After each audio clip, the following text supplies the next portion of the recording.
Shadow Slave Author, Guiltythree, published by Webnovel. Chapter 9, Wishful Thinking. There was a problem. They were planning to follow the road up to the mountain pass and then over it, getting as far away from the scene of the massacre as they could before the night came. However, the road was no more.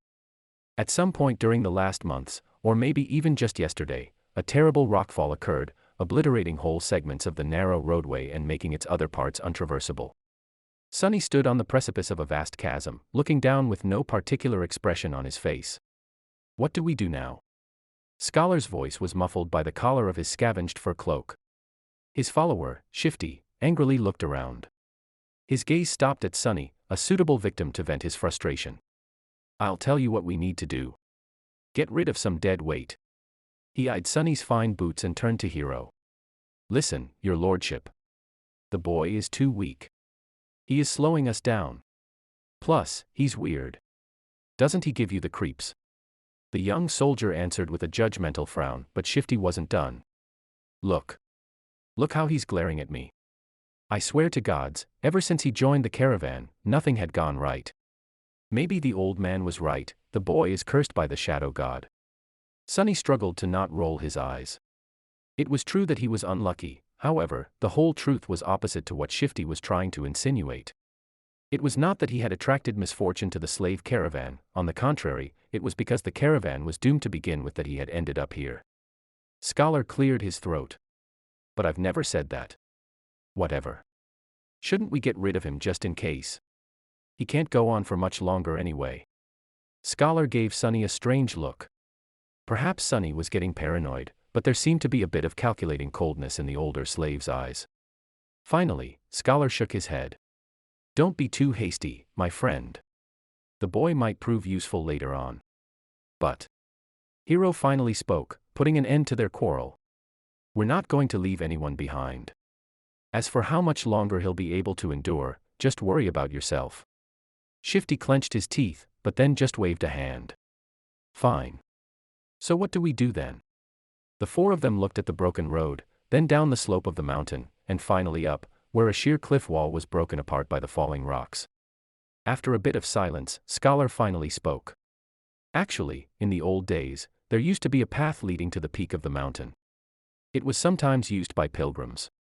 Later, the Empire had widened parts of the path and built a proper road on top of it, now leading to the mountain pass instead of the peak, of course. He looked up. The remnants of the original path should still be somewhere above us. If we reach it, we should be able to find our way back to the undamaged section of the road. Everyone followed his gaze, shifting uncomfortably at the prospect of climbing the treacherous slope. Except for Hero, of course, who remained as calm as a saint. Due to the rockfall, the slope wasn't an almost vertical wall anymore, but still, the incline was quite sharp. Shifty was the first one to speak. Climb that? Are you insane? Scholar helplessly shrugged. Do you have a better idea? No one did. After a bit of preparation, they began the ascent.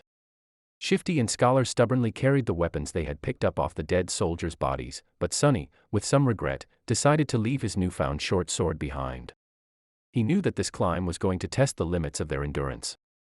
The sword might not have seemed to be that heavy right now, but every extra gram of weight was bound to feel like a ton all too soon. As the weakest member of the group, he was already struggling to keep up, so there wasn't a lot of choice. Shedding a few kilograms of iron was the right thing to do. Walking up the mountain road with the weight of the supplies on his shoulders was already hard enough, but climbing up the mountain itself turned out to be pure torture. Just half an hour later, he felt like his muscles were going to melt, with his lungs on the verge of imploding. Clenching his teeth, Sonny continued to move forward and up. He had to constantly remind himself to watch his footing, too. On this unstable, icy slope, one misstep was enough to send a man tumbling down to his death.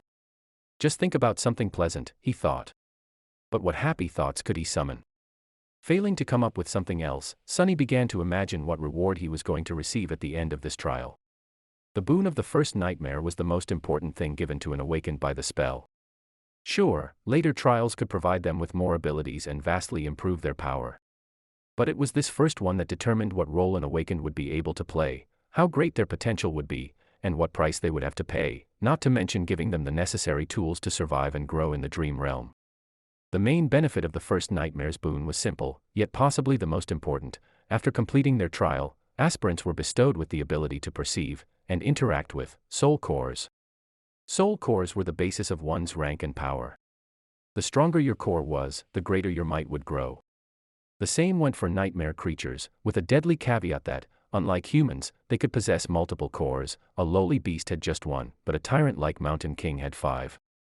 Coincidentally, the only way to improve your soul core was to consume soul shards scavenged from the corpses of other dream realm inhabitants.